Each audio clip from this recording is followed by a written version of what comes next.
John King, USA, CNN, weeknights 7 Eastern. Returning now to provide some important perspective, nuclear experts Sharon Squassoni and Arnie Gundersen.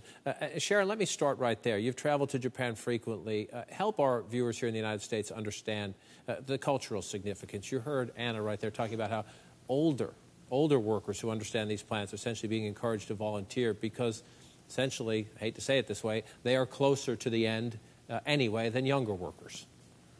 Right. I think, you know, especially in Asian cultures, age is considered to be a venerable thing. The older you are, the more respect you get. I suppose the bright side of this is that they are also more likely to be workers who are very familiar with the plant. It is a recognition, I think, though, that the radiation exposure is quite significant for these people. Arnie Gundersen, you're very familiar with this specific design. You could probably walk blindfolded through one of these plants. Take us inside. Take us inside when you hear about those spent rods in reactor number 4 with the pool drained completely. You hear at least 2 of the containment vessels, I believe it's number 2 and number 3, if I have the numbers right, have at least cracks in them. And you watch this complex play out. Take us inside. What's going on in there? Well, first off, you know, you can imagine a fireman in a full body suit with a respirator and an air pack on, in the dark, in hot environment, probably carrying extra equipment, and on top of that, entering an area where there's been explosions and it's likely that there's rubble. Well, that's there plus radiation. So now these guys have to watch their dosimeter as well as worry about all of those features.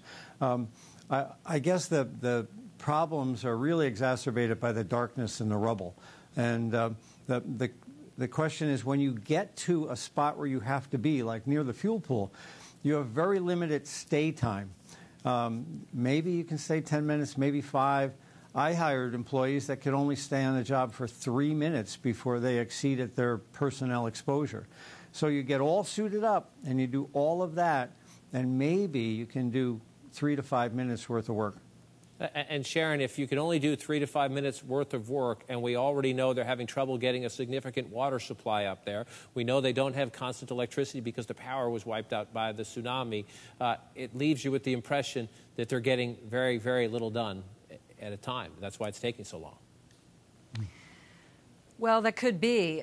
Certainly, depending on the levels in that spent fuel pool and the rate of water shooting out of this hose, you know, it could take quite a while to fill it back up. But again, you know, we just don't know how much how much water, if any, is left in that spent fuel pool. But the issue that Arnie highlighted is correct. You know, you've got to swap out these workers. There has to be a good organization so that they can pick up the tasks that the person before them has done. Arnie Gundersen, let me just ask it bluntly this way. Again, you're very familiar with this design. You've worked on this exact same model. What would you do differently?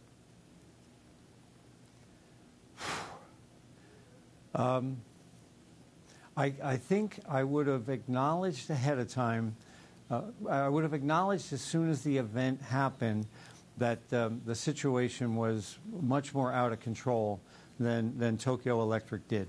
You know, wrapping around to the beginning of your show, I don't think Tokyo Electric was not telling the truth, but they didn't tell enough information soon enough. What they told was probably true, but they didn't tell enough of it, and they didn't tell enough of it quick enough. It has been described already. Secretary Chu today called it, Arnie, worse than 3 Mile Island. Based on everything you know tonight, is there a chance that it will be worse than Chernobyl? I actually think it's at Chernobyl level right now. You know, you have 4 different reactors. A year ago, the worst case imaginable was 1% fuel failure with a containment that leaked 0.1% per day. That's what we thought was the worst that could happen. And now we're finding 70% fuel and a containment with a hole in the side of it. This is 100 times worse than the worst case we imagined a year ago. Sobering perspective.